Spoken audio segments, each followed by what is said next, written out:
खेत कैसे सोए पड़े आप देख सकते हैं। इधर सारा खेत खराब हो चुका है। इधर 200 का साल पुराना एक कुआ है, उधर की साइड एक अकबर के ज़माने का। इधर एक महल है हमारे पास, हमारे गांव में एक, उसका कोई अता पता नहीं, यमुना में बह गया था। टूटा फूटा बच्चा है, यमुना के किनारे किसी राजा ने।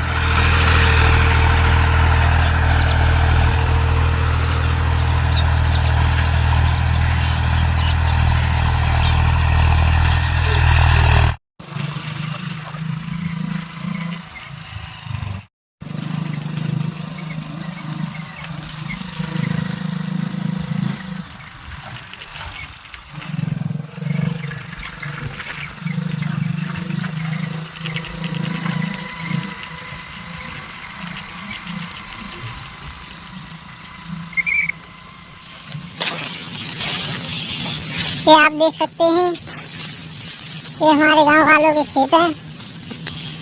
सभी इधर खेत में पानी भरा पड़ा है, खराब हो चुका है खेत सारा।